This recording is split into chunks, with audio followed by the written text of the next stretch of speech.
October 7, 2025.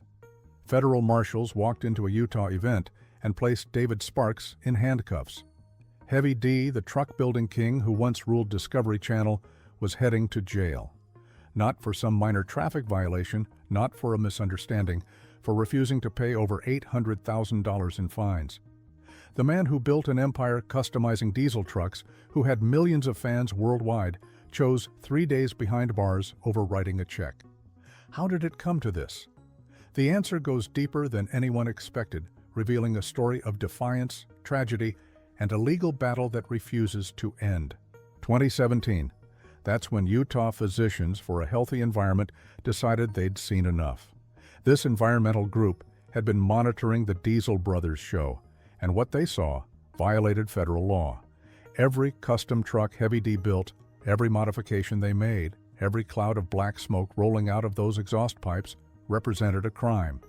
They filed a lawsuit that would change everything. Here's what most people don't understand about diesel modifications. When you remove emissions equipment from a truck, you're not just making it louder or more powerful. You're creating a vehicle that pumps out 36 times the pollutants of a stock truck. The black smoke that Diesel Brothers fans loved, that rolling coal effect, was illegal under the Clean Air Act, had been for years. The environmental group bought one of Heavy D's modified trucks and had it tested. The results were damning. Heavy D's defense was simple. He claimed the trucks were for off-road use only, show vehicles, competition trucks, not street legal, so not subject to the same rules. The problem? They were selling these trucks to regular customers who absolutely drove them on public roads. The show filmed them doing exactly that. Episode after episode provided evidence. The modifications, the sales, the celebrations of blowing black smoke. It was all documented. The lawsuit moved forward. Heavy D tried to fight it, arguing the regulations were government overreach, that millions of truck owners had done the same modifications, that the EPA was targeting him specifically because of his fame. None of it mattered. The case was building against him. Dave Sparks never planned on becoming famous. He started small, operating heavy equipment for his uncle's construction company in Utah. But the guy had a gift for building things, especially diesel trucks. In 2008, he hired his first employee, a friend he met at church named David Kiley. Everyone called him Diesel Dave. Together, they started posting videos on YouTube, just messing around with trucks, creating these insane custom builds that nobody had seen before. One video caught the attention of Jay Leno. Yeah, that Jay Leno. The former Tonight Show host brought them on his show, and suddenly the Diesel Brothers were everywhere. Discovery Channel came knocking in 2016, offering them their own reality series. The show was an instant hit. Week after week, millions watched Heavy D and his crew transform ordinary diesel trucks into absolute monsters. Rolling coal, massive lifts, custom paint jobs that cost more than most people's cars. The business exploded. DieselSellerz became a household name among truck enthusiasts. Heavy D wasn't just building trucks anymore, he was building an empire. Merchandise, sponsorships, social media, following in the millions. The guy went from working construction to becoming one of the most recognized faces in automotive culture. His YouTube channel pulled in hundreds of millions of views. Everything he touched turned to gold. Life was good, the money was rolling in, fame felt permanent. But someone was watching, and they weren't impressed. March 2020, federal judge Robert Shelby dropped the hammer. Guilty. Heavy D, along with his partners Joshua Stewart and Keaton Hoskins, had violated the Clean Air Act hundreds of times, not once or twice. Hundreds. The judge found they'd knowingly sold defeat devices and modified trucks that exceeded legal pollution limits. The penalty was brutal, $850,000 in fines, plus legal fees to the environmental group that sued them. Heavy D was stunned.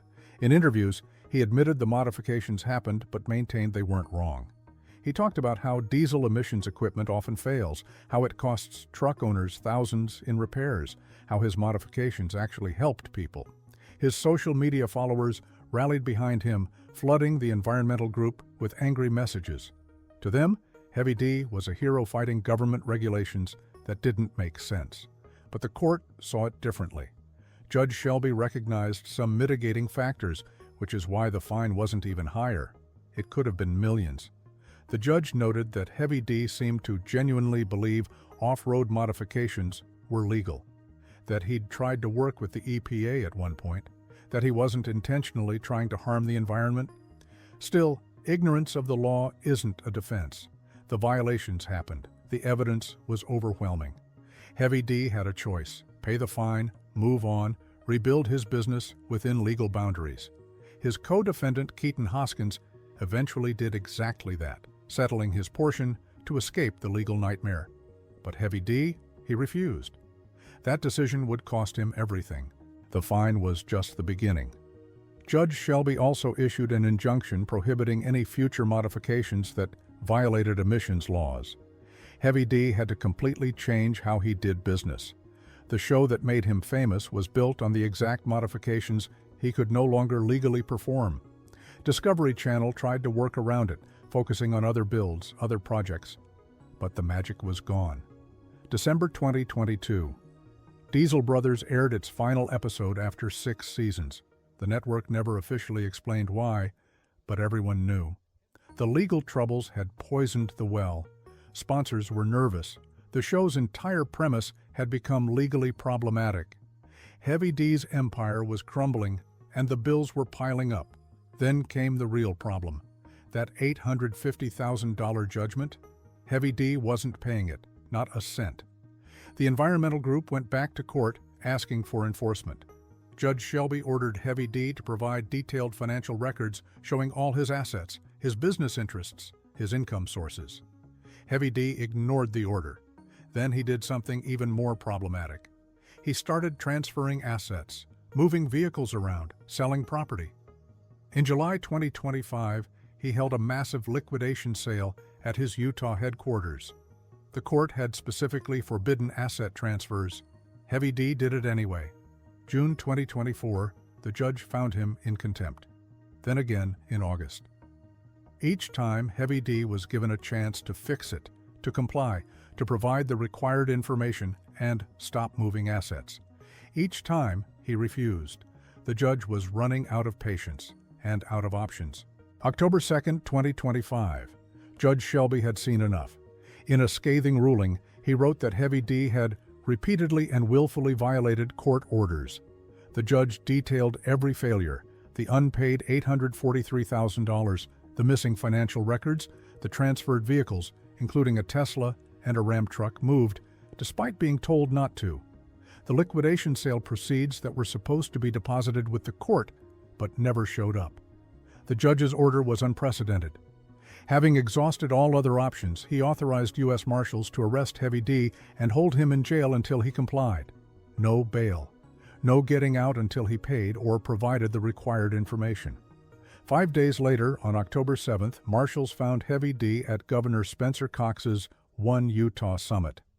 They walked him out in front of everyone and took him to Salt Lake County Jail. Heavy D spent 3 days behind bars, 3 days to think about whether his defiance was worth it. On October 9th, he appeared before the judge and finally agreed to provide financial documents within 10 days. The judge ordered his release, but the debt remained. The contempt charges remained. Nothing was resolved, just postponed. When Heavy D walked out of that jail, he didn't stay quiet. He posted a video to his 3.8 million Instagram followers calling out the environmental group by name, accusing them of greed, of going too far, of crossing a line by sending him to jail. The response was immediate and intense. His followers attacked. Today, Heavy D is out of jail, but nothing is resolved. He still owes $843,000. The environmental group is still pursuing collection. The judge is still waiting for full compliance. Another hearing could happen at any moment. If Heavy D doesn't follow through on his agreement to provide financial documents, he could end up back in custody. This time, possibly for longer. The Diesel Brothers brand exists in limbo. The show is canceled. The business operates under heavy restrictions. Heavy D still creates content for his 4 million YouTube subscribers, but the videos are different now. More cautious. Less about the extreme modifications that made him famous. Diesel Dave remains his partner, but their dynamic has changed under the weight of legal pressure. Some of Heavy D's followers see him as a martyr, a victim of government overreach, and an environmental group with a vendetta. Others believe he brought this on himself by repeatedly ignoring court orders. The truth probably lives somewhere in between. He violated federal law, got caught, and then made things infinitely worse by refusing to comply with the consequences. The question isn't whether Heavy D will eventually pay. The court will make sure of that, one way or another. The question is how much more damage he'll do to himself before accepting reality. Every day of defiance adds legal fees. Every contempt charge makes settlement harder. Every social media post attacking the environmental group strengthens their case. Heavy D built an empire on diesel fumes and defiance. Now that same defiance might destroy everything he created. But Heavy D's story didn't start with legal troubles. Long before the fame, before the TV show, before any of this, there was tragedy. Real tragedy that shaped who he became. His father was diagnosed with a brain tumor before Heavy D was even born. Doctors gave him weeks to live. Somehow, the man survived 20 more years, fighting through surgeries, strokes, complications that would have destroyed most people. Heavy D watched his dad deliver pizzas and install car stereos while battling cancer, just to keep food on the table. The family was homeless for 6 weeks, living in a van after his father was medically discharged from military service. His mother worked double shifts, doing whatever it took. When Heavy D was 21, his father finally lost the fight. That loss drove him, made him obsessed with building something that mattered, something permanent. Then came 2018. Mikhail Wursland, Heavy D's shop manager and friend, drowned at Flaming Gorge.